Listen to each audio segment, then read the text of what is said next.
You are now listening to the Protestant Libertarian Podcast.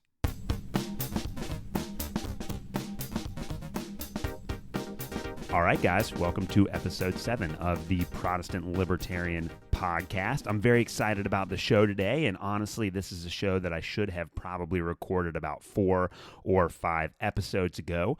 Today, we're going to be talking about how I interpret the Bible, and we're going to be looking at hermeneutics, which is the art of biblical interpretation. And again, I should have done this a long time ago because I make a lot of interpretive assumptions about the Bible, what the Bible says, what it is, how it works on this show, and I've kind of implicitly used those in the way that I've interpreted the Bible on previous episodes, but I've never made those explicit. So the goal today is to take a look at how I think a lot of people in the United States misinterpret or misrepresent what the Bible does and what it says, and then I'm going to give a positive case for how we as Protestants and as Christians should think about reading the Bible and understand what the Bible says. That is the goal of the show today.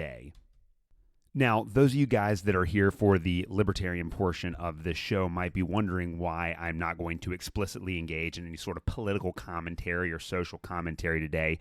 The idea behind this is that I think that the Bible is so universally misunderstood in the United States, and that there are a lot of Christians that present the Bible as something that it is not, that it actually makes it very difficult for people that don't grow up in a church, or even for people that do grow up in a church that give a certain presentation of the Bible that might not be historically accurate. It's very difficult for people to appreciate it for what it is. And I think one of the barriers that people have to Christianity is the fact that the Bible seems so complicated and so out of touch with the modern world. And there are not a lot of people that are making positive arguments for the relevance of the scriptures and the importance of the scriptures in our daily life. So those of you guys that might be here from a libertarian perspective that might not be committed to either Christianity or Protestantism, I'm hoping that when you walk away from the show today, you will at least have a better appreciation for what the Bible is and what it does. I'm not necessarily saying that you're going to become a Christian or convert to Protestantism because of this show today, but I do think that it is some fundamental misunderstandings of the Bible and popular American culture that make it difficult for people to truly accept the faith. And so we're going to try to overcome some of those misconceptions today, and as I said before, just explain what I think the Bible is and what it does and why it still matters. Now, Protestants have a really big problem with biblical interpretation. As we talked about back on the show where we defined Protestantism, I think it's episode number 2, we talked about how the thing that all Protestants have in common is that, at least in theory, they believe in the authority of the Scripture, that the Bible is the only source of authority for the church and for the people of God.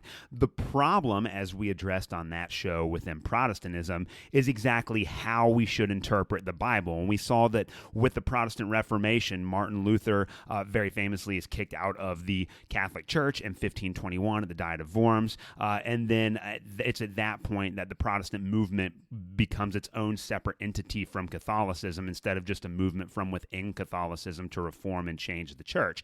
And so you have all of these other Protestant reformers in Europe in the 16th century that begin to split from the Catholic Church and begin to create their own churches, but they all have a different way of interpreting the Bible, even though they would all agree that the Bible is the only source of authority. And so the question that we're going to deal with today is a hermeneutical question. So hermeneutics is the art of biblical interpretation. It's definitely not a science. There's nothing scientific about it. You have to have a lot of assumptions and presuppositions about history and about how the texts work in order to interpret the Bible. And what this really means for us is that we have to think very carefully and very clearly about what it is we're doing when we're reading the Bible. This is one advantage, by the way, that my Catholic friends have over us Protestants, is that in the Catholic Church, the Bible is not the only source of authority. You have essentially the church hierarchy, and I call that papal authority because the Pope is obviously at the top of the Catholic Church hierarchy and is kind of the final word on all of these interpretive issues. And you have the long traditions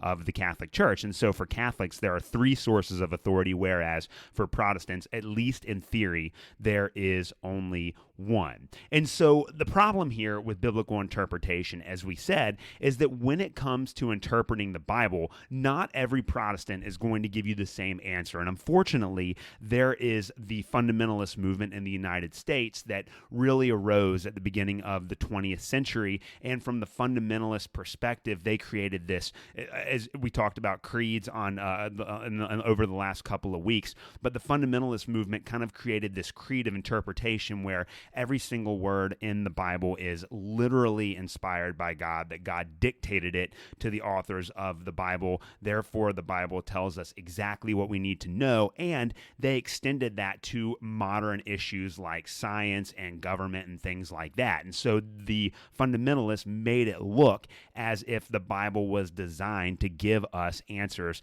to modern problems. And we're going to see by the end of this episode today why that is an issue historically. So within the Protestant movement, there are going to be a lot of Protestants that will give you different answers as to how we should interpret the Bible. But we're going to take a look today at how academics and people within the biblical studies movement interpret the Bible. So we're going to look at the basic rules of engagement for a historical interpretation of the Bible, an academic and intellectual interpretation of the Bible, the kinds of hermeneutical and interpretive methods that I learned when I was in college. And so today I want to start out not with what the Bible is, but with what the Bible is not. And I want to take a look at a couple of the popular fallacies. I really think that there are three kind of deficient ways that people understand the Bible in American popular culture. We're going to look at what those three fallacies are, and we're going to look at the problems that are associated with each of them. I think the biggest and most pernicious of all of the fallacies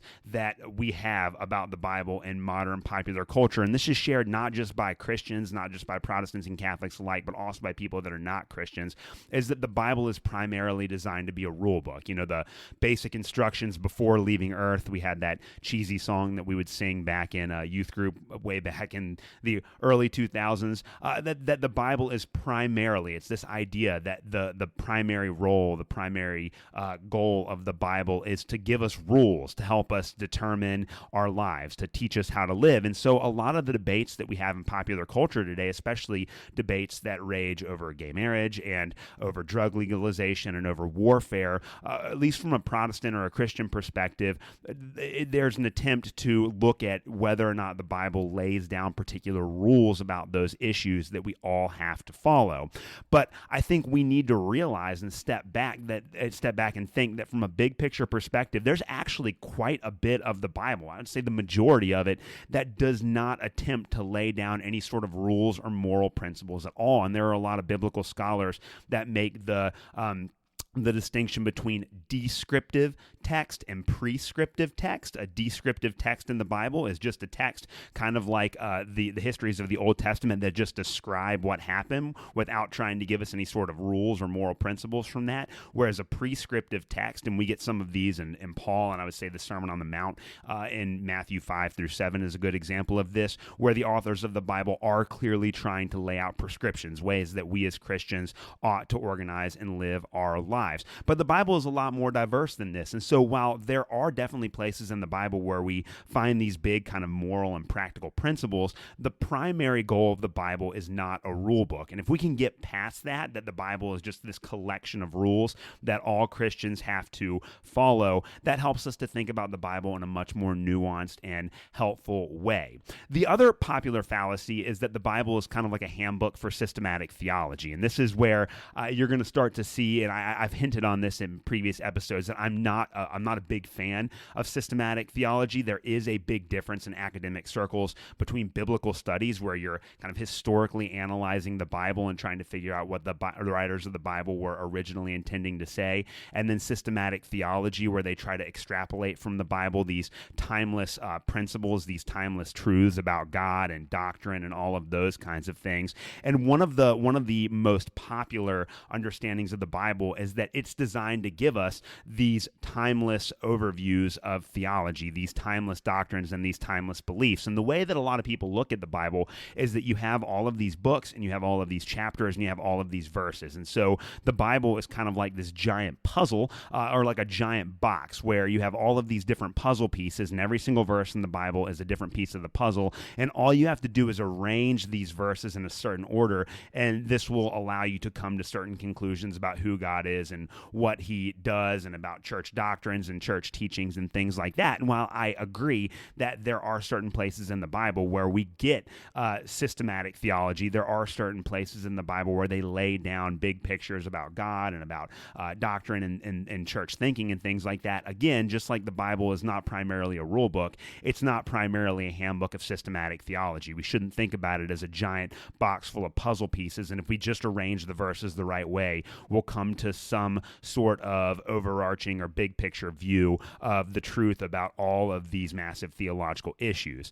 The other one that I think we need to overcome is the idea that the Bible is not primarily a personal devotional as well. That a lot of people read the Bible, and when they go to the text, they want to read it with the intention or with the idea that it will tell them what they need to know about their personal life. And one of the myths, very popular myth that I've heard repeated in church after church, is that the Bible is kind of like God's personal love letter to you. And I think that is completely and totally wrong, that the Bible is not primarily addressed to me specifically and to my particular context. It's addressed to various believers throughout the course of the ancient world. And so we're going to talk about today why the idea that the Bible is not written for us as individuals is so important to understand. Now, as I said before, I do think that the Bible does offer us some moral principles, some timeless moral principles that we should apply to our lives. I do think that the Bible does offer, from a certain perspective,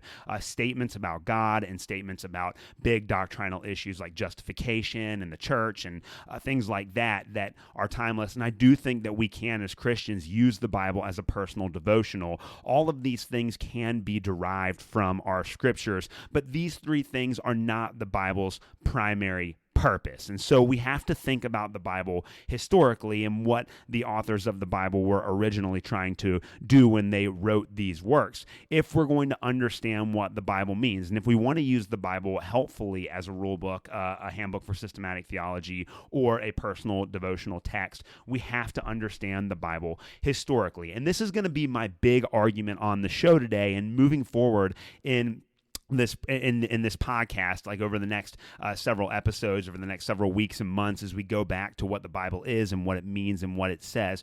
We primarily have to understand the Bible as a collection of historical documents that were written by particular people in particular historical context to deal with particular issues that were important to them at that time. And so we're going to make a positive case now, after kind of looking at what the Bible is not. We're going to make a positive case for what we think the Bible is. And so the first thing that we have to understand about the scriptures is that it is a library. So the Bible is not one long book. It is a collection of smaller books. And if you're a Protestant, there are 66 books in total between the Old Testament and the New Testament in the Protestant Bible. And so instead of thinking about the Bible as one giant book, it's actually a collection of works. And all of these books in the Bible were written at different times, and this is very important. They were written with different intentions. And so obviously when Paul is writing his letter to Corinth, I was reading 1 Corinthians this morning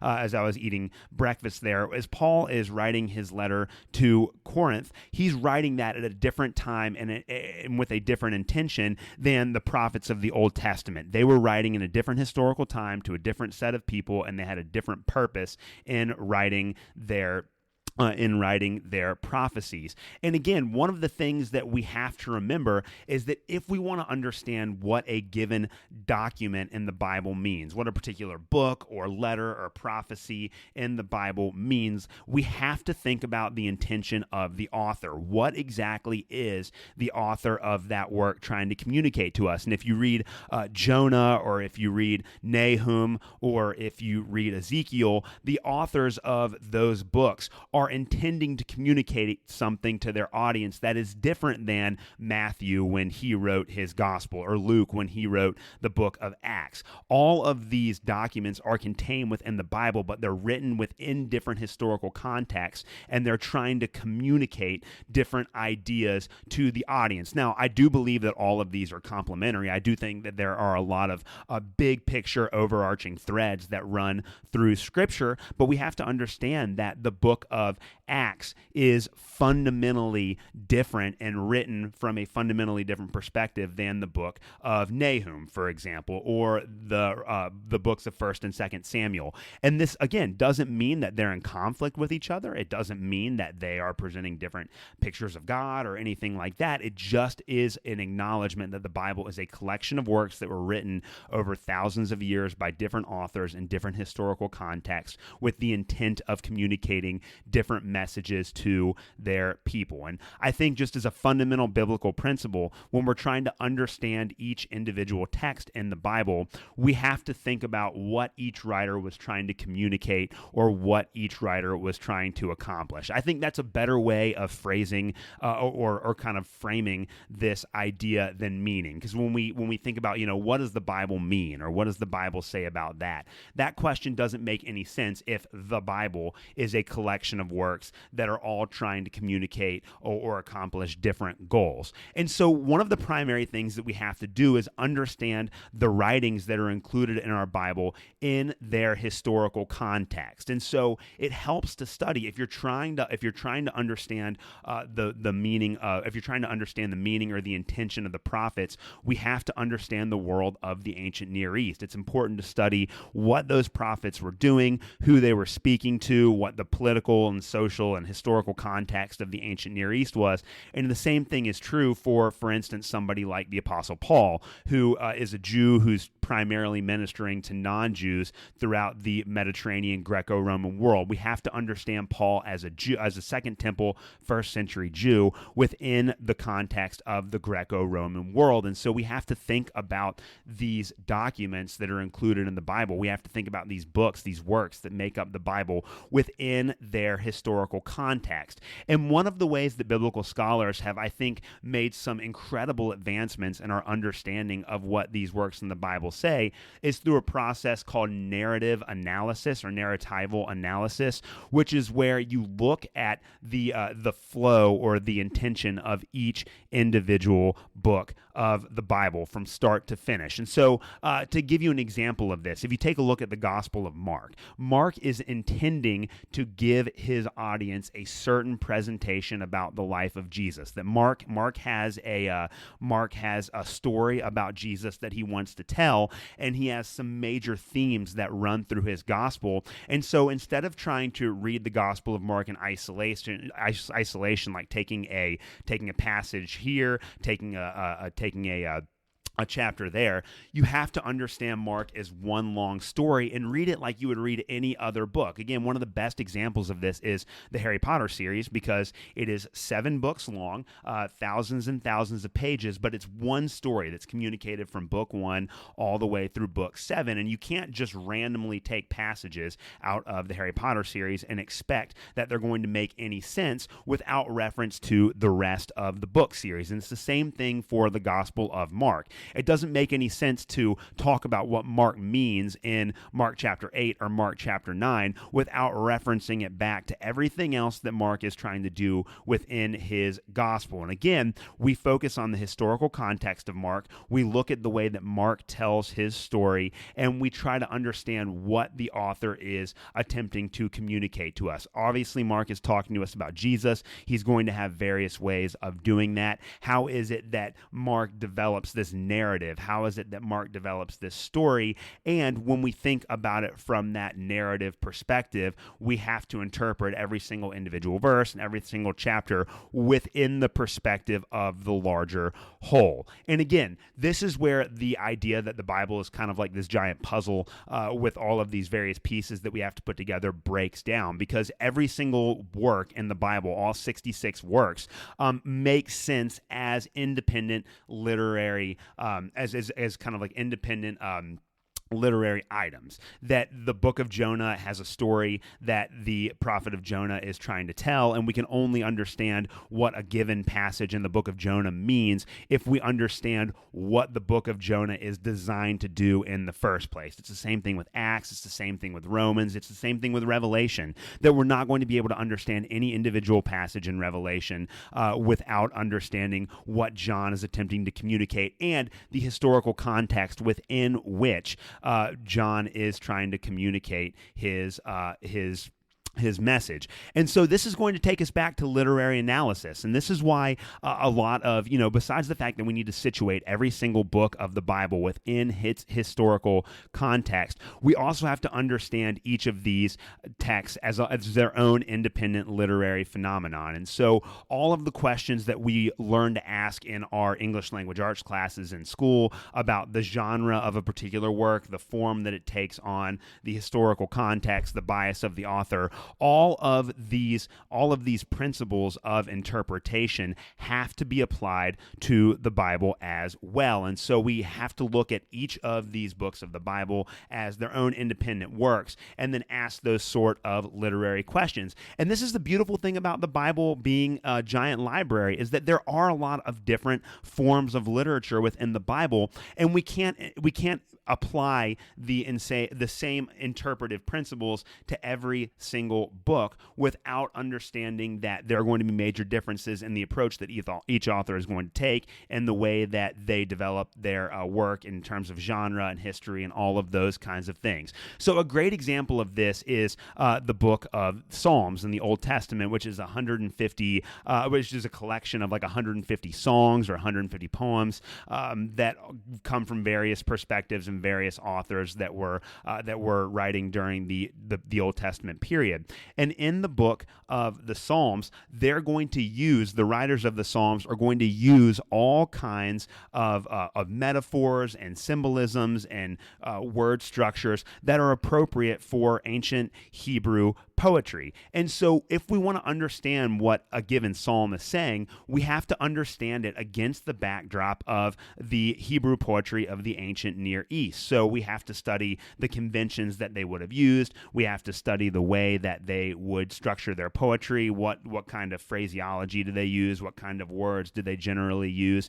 And only when we understand the Psalms and their historical context can we then take some sort of big picture application from the Psalms. We have to, again, understand what it's doing historically. And we also have to understand that Hebrew poetry in the ancient Near East is going to look a lot different than maybe what Paul is trying to do in a very polemic and highly technical letter like the letter to the Galatians. So if you read the letter to the Galatians, and we will dive into that more on a future episode because Galatians is an incredibly important letter in the New Testament, Paul is a first century Jew who's writing to a predominantly Gentile community in Asia Minor, and Paul is writing a letter. And so we have to interpret everything that Paul does and says within his first century Jewish context. We have to try to understand the situation of the Galatians, the people that he is writing to in Asia Minor, and we have to read Paul's letter through the conventions of first century Greco-Roman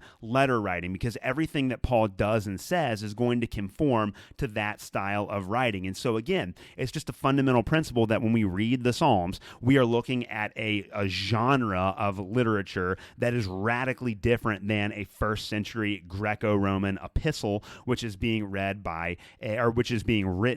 a Jew. And it's the same thing when we come to the Gospels and the book of Revelation. We talked about the book of Revelation being a work of apocalyptic literature, and we talked about how apocalyptic is a genre of literature in which people kind of give this theological meaning to events that are happening in the real world, and they do that using heavily symbolic language. And so the book of Revelation is of a genre that is much different than the Gospels. So what Matthew uses a lot of apocalyptic language. I'm just using Matthew as an example here. Matthew is using a lot of apocalyptic language, but the Gospel of Matthew is primarily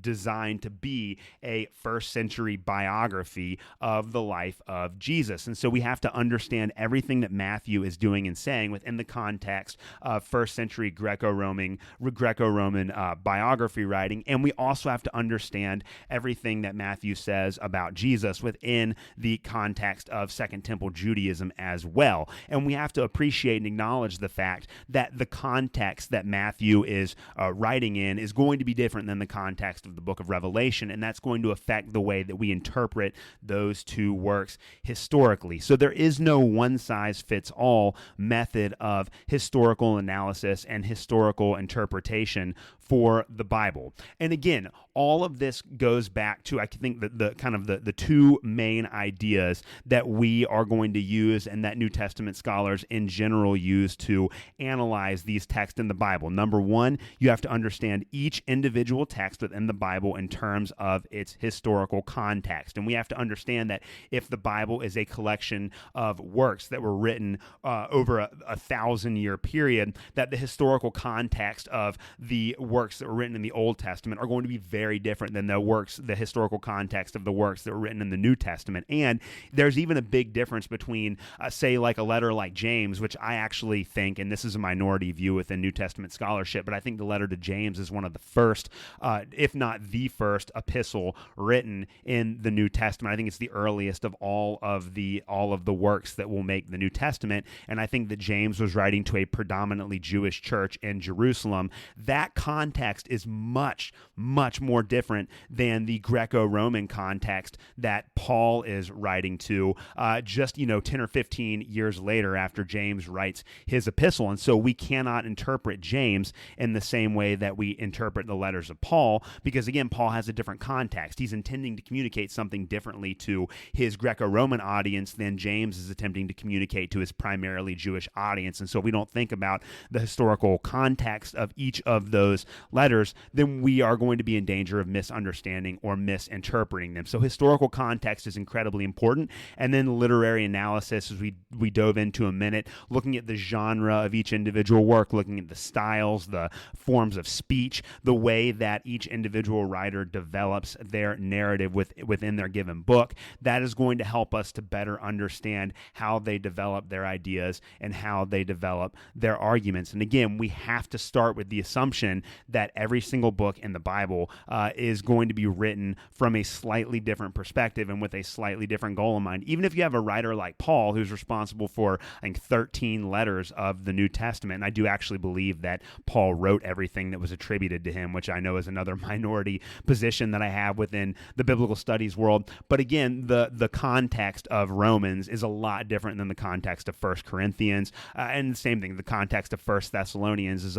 much different than the context of Colossians. And so we have to be sensitive as we're reading these texts to the historical context in which they were written. And fortunately, I think if you learn, and we'll dive into a lot of the commentaries and the historical works on the Bible that I've read in later episodes, especially as they pertain to, the politics and the kind of cultural criticism of the Bible. We have to understand that all of these authors are doing different things in different contexts and be sensitive of that. And so basically what I'm arguing is that we shouldn't interpret the Bible any differently than we interpret any other historical document. And so for me, I have a degree in biblical studies, which as I've said before, is essentially a combination of Greco-Roman history, Second Temple Jewish history, a little bit of philosophy, and a little bit of theology thrown in on the side. And so in school, we read Plutarch and we read Suetonius, all of these Greco-Roman authors. You read Aristotle and some of the ancient Greek sources, and we should treat the writings of the Bible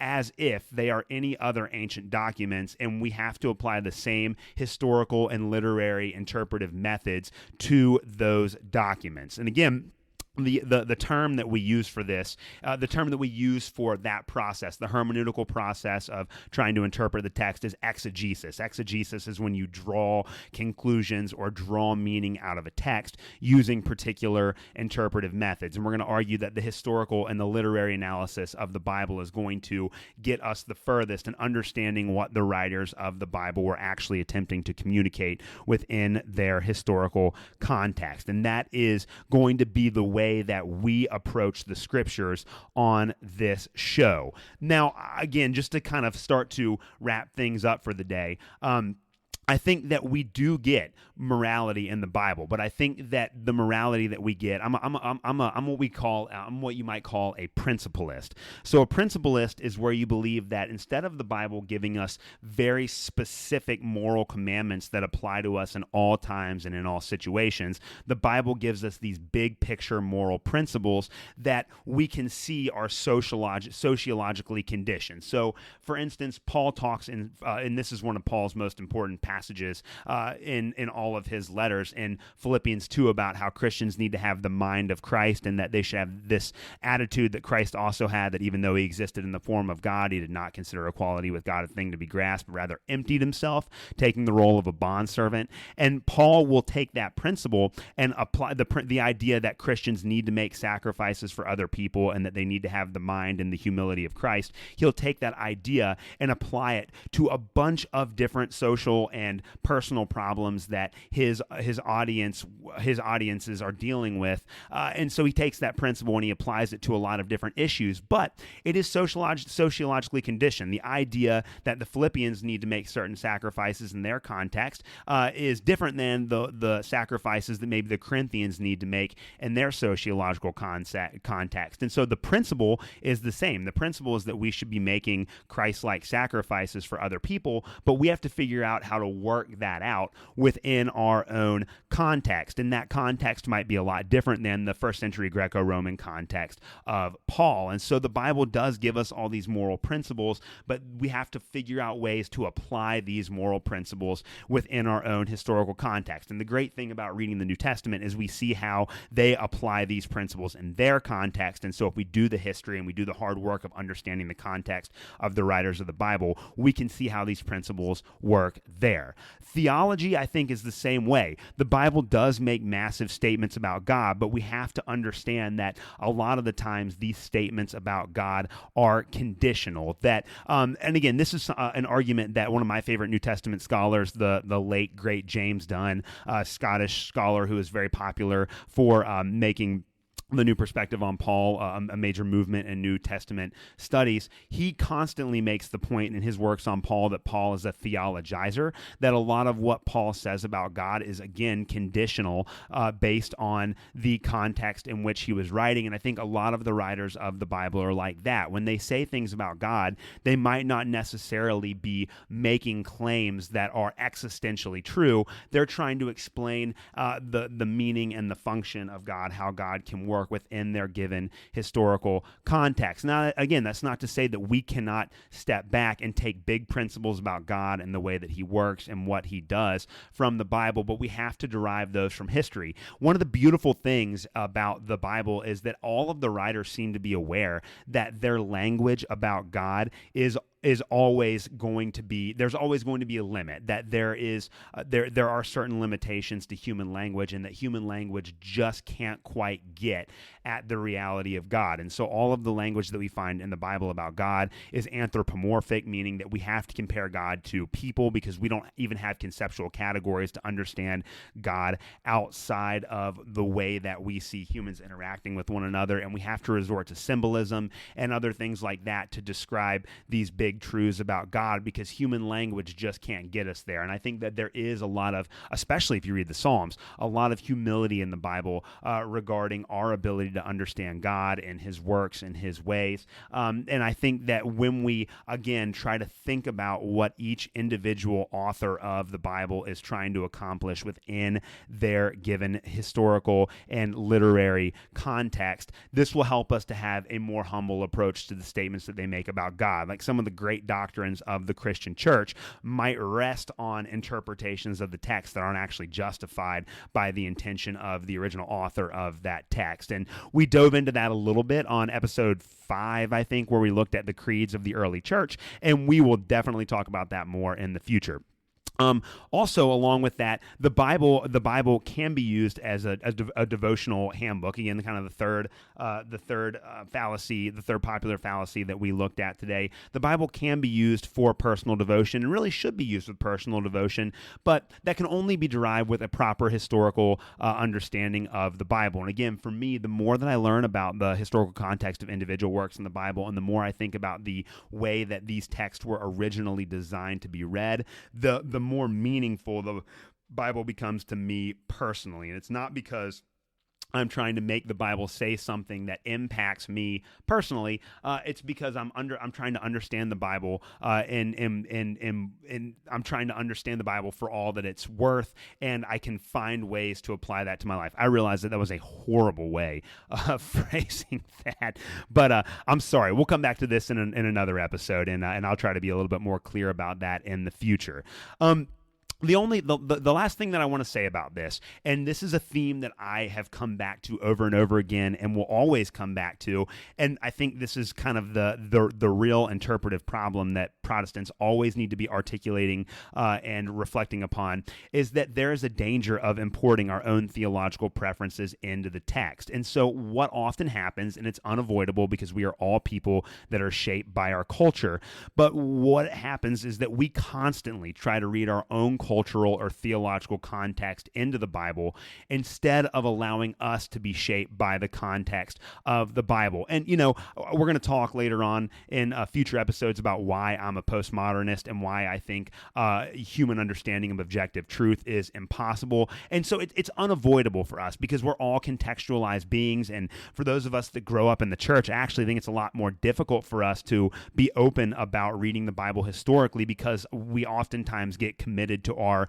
traditions. And so, for me, you grow up in a Lutheran church and it's just assumed that you're going to have a Lutheran interpretation or a Lutheran understanding of the Bible. But what you're really doing there is importing your own theological preferences into the text. And this was really at the heart of what I was getting at in episode 5 when I was not criticizing, but when I was trying to put the creeds of the early church in their historical context, is that the creeds sometimes force us, or I think oftentimes force us to impose a certain set of interpretive expectations on the Bible that might not actually be true to the original intention of the authors of the Bible. So I think Protestants need to try to avoid reading the Bible in a way that supports our own traditions. Now, it's fine to be Lutheran or Episcopalian or Wesleyan or whatever you want to be. It's fine to be a part of a particular Protestant tradition, but if you want to take Protestantism seriously, if you want to be a true ideological or intellectual Protestant as opposed to just a doctrinal or a dogmatic Protestant, as I defined back on episode 2, then we have to try to avoid reading the Bible in a way that supports our own tradition and instead try to interpret the Bible in its historical and literary context. And, I've been involved in a lot of different churches and met a lot of different Christians. And the truth is that everyone thinks that their church's interpretation of the Bible is the right one. And in reality, none of them completely are. And that's just the way that it is. And I think that trying to interpret the Bible through the traditions of the church is really a reform, or it's really a return to kind of this Catholic style control, and is inherently un-Protestant. And I think that we need to make sure that we take the Bible seriously as a historical and as a collection of historical and as a collection of literary documents. There are a couple books that really helped me along the way. They're a little bit older now, but probably I think a couple of these are probably 10, 15 years old, and I think one of them is maybe even 20 or 30 years old. But if you're interested in finding out more about how the Bible ought to be read in its historical context, there are a couple of basic handbooks on biblical interpretation, biblical exegesis, biblical hermeneutics that were really helpful in pointing me in the direction of the historical and literary approach to the Bible. And so some of the books that I'm going to recommend for you can find them on Amazon really cheap. The first one is Biblical Exegesis, and it's by John Hayes and Carl Holladay, and they do a really good job of breaking down historical criticism and literary criticism in the Bible. It's a much older book, but again, I think you can get it for a couple bucks on Amazon. One of the classics, and it's written more from an evangelical perspective, but it's still got a lot of great historical reflection in it. It's called How to Read the Bible for All It's Worth by Gordon Fee and Douglas Stuart, two great evangelical scholars. Another one, The Elements of Biblical Exegesis by this show's perennial scholar Michael Gorman. Again, he's written a lot of great stuff, even though I have criticized his approach to capitalism very forcefully in previous episodes. His introduction to interpretation and hermeneutics is fantastic. And then The Last Word by N.T. Wright, which is just about the history of biblical interpretation and how we should think about those things. Those are books that deal specifically with Those are books that deal specifically with how to interpret the Bible.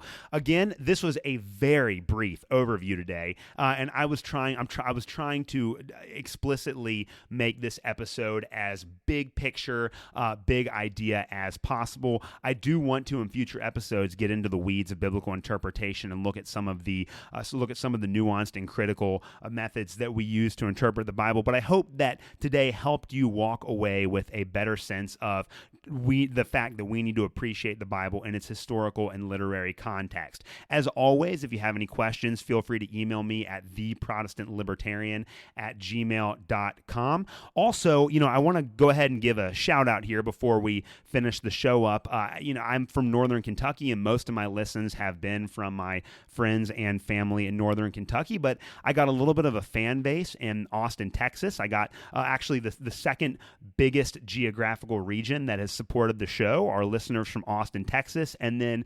Sophia and Goldsboro, North Carolina. Goldsboro, I think, North Carolina. I'm sorry if you're listening. I got the name of your city wrong. So Texas and North Carolina, I really appreciate you guys supporting this show and listening every week. It does make a big difference. I want to encourage you guys too. If we're 7 episodes in, if you like the show and you like what I'm doing, you know that I'm very critical of social media. I've hinted at this in past episodes, and I'm skeptical about the effects that social media are having on our society, and especially after the way that social media companies treated COVID, quote-unquote, misinformation over the last couple of years. I'm doing everything I can to stay off of social media, but this does make it very hard for me to promote my show. And while I'm trying to find creative ways to get the show out there so that we can spread these ideas of Protestantism and libertarianism, it's difficult to do that without having social media. And, I don't know if I'll ever get on it in the future or not. It just depends on how things develop here.